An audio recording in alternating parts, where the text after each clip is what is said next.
Howdy, Mike McCoy here. Thought it was about time to check back in. Had an interesting time since I talked to you last. I mentioned it before that I was going to have a little operation on my bladder, and we had it. Went up here at the hospital. Everything worked good. They took good care of me. Got up there at like 5:30 in the morning, and they told Mary Ruth she couldn't be with me, you know, during recovery or nothing. And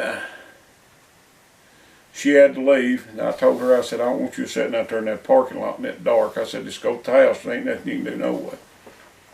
And she did. And they come and got us in like groups of 3. There wasn't a whole lot of people there. And we walked and we walked and we walked. I was so tired I just barely could go. And I bet you we walked a quarter of a mile. And got set down. Sat there for a pretty good little while. And then they called me. This lady called me and she went back there. Said, take all your clothes off, put this little old paper gown. And I said, lady, I can't get my socks off. I said, I've got a bone spur in my back and I can't bend over that far. She said, well, who put your socks on you? I said, my wife's put my socks on me for 40 years. And she said, why ain't you wife? And I thought, uh-oh, this is going to get interesting real quick. For now, I'd really questioned Dr. Michael Messina and Dr. Michael Burris both about me being took care of while I was there, for I didn't want to go through that. And I thought, I'm going to be putting my clothes back on and walking out of here in just a minute. And me and her, we hit it off. We really did it. She just said that, I guess, just wasn't thinking, but she put them hospital socks on me and stuff, and took blood and stuff. She wound up being a really good nurse. She'd been doing it for like 44 years. But that was the only remote hiccup we had. And it wasn't a hiccup at all. I was afraid that's what it was coming to, you know. And I met with my doctor, and he told me what all he was going to do, which I didn't really want to know all he was going to do, but he told me anyway. And there's a growth up in there. And he said, I'm going to take a couple biopsies of your bladder while I'm in there. And I'm going to cut all that growth off, and I'm going to catheterize it and all this stuff. And I'm thinking, I hope this ain't going to hurt. And he assured me, he said that there won't be no much pain involved in it. And they rolled me back there and got me on the operating table. That operating table was small. I thought it was. I mean, I'm a pretty good sized guy. And they had a big old strap they put across my chest, I know. And they'd already hooked me up to IV and all that stuff. And that's the last I remember. And then all of a sudden I just woke up. It was just like waking up from being in bed. Nothing to it whatsoever. Felt good. There was a nurse there, and he struck up a conversation as soon as I opened my eyes, and we talked a few minutes, and he got me stabilized, or whatever you want to call it, good and awake. And then there was another little old nurse come in there, and she helped me get dressed. And away I went. I come home, got home by, what time did you pick me up? About 10 o'clock? 10. Felt good. Wasn't hurting nowhere, and they'd give me a prescription for some pain pills and some stuff to keep infection down in my bladder. And I eat good. I mean, you can tell I eat good myself. And everything just went, I thought, real well. Went to bed about 9:30 that night. And I woke up at 10 o'clock as sick as a dog. As sick as I've been since I've started this journey with cancer. Back back in the day when I had strep throat or the flu, I was probably as sick or worse than that, but it's as sick as I remember.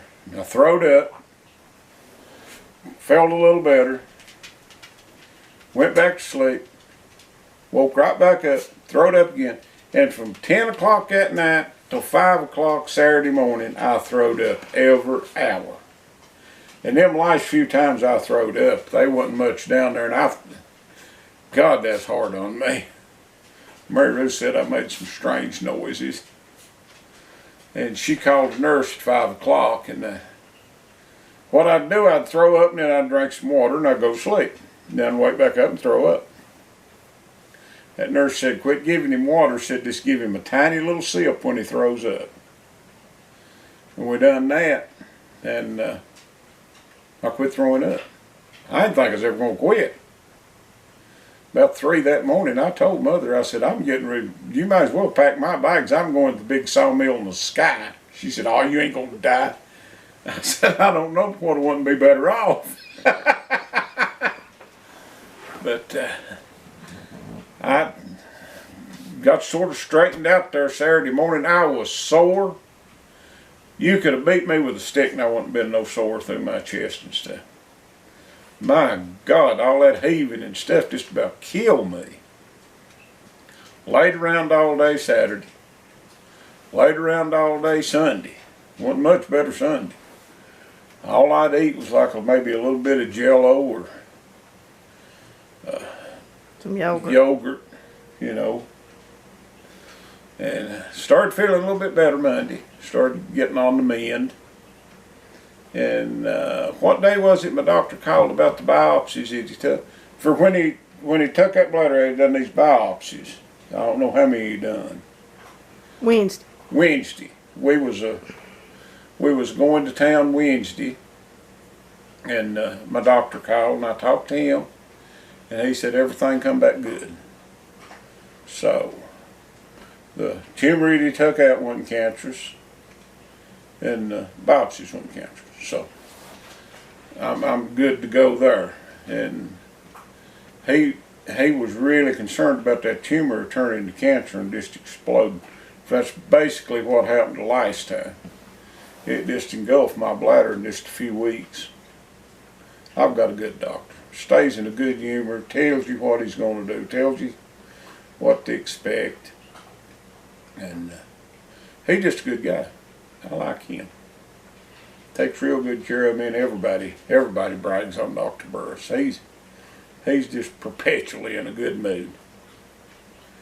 And since then, me and Mary Ruth's been hanging in there pretty good. I felt good.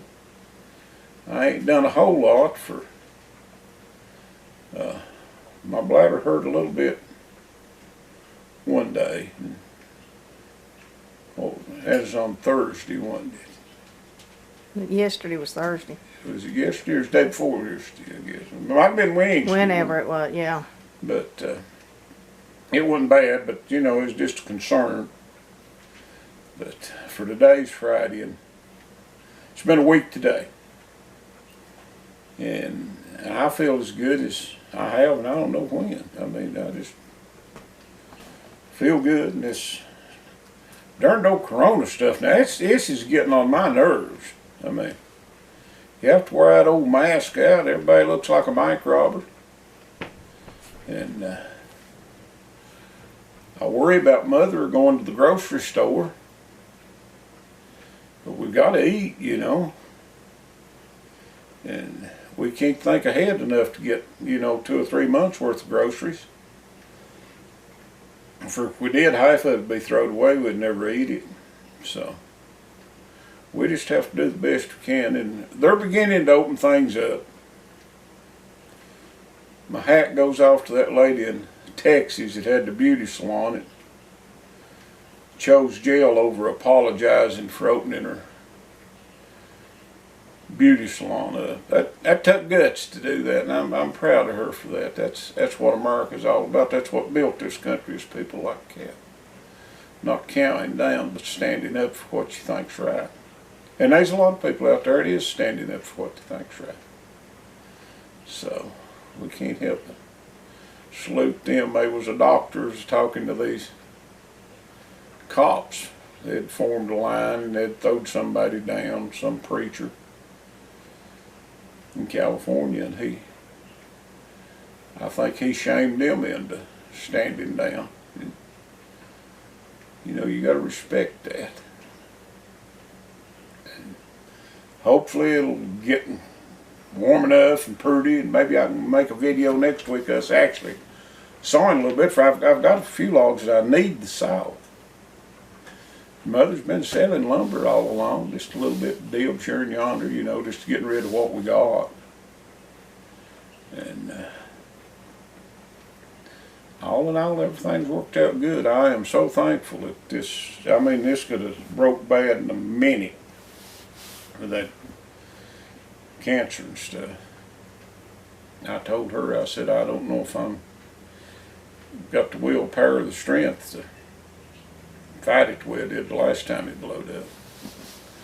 But luckily, hopefully I don't have to. But you could have. She's tough. She'd have made me. She holds my little head when I'm sick and pets me. And I felt sorry for her sitting there in the cold in the house. We like to keep it just about 2 degrees above freezing in here when we're sleeping. I was all covered up in the bed, and she was having to sit there in it cold, keeping me from falling out of the bed and holding her little red Tupperware pot for me to throw up in. But we done it. We survived it. Felt so good, and she come to bed and snuggled up to me. And I finally did quit throwing up.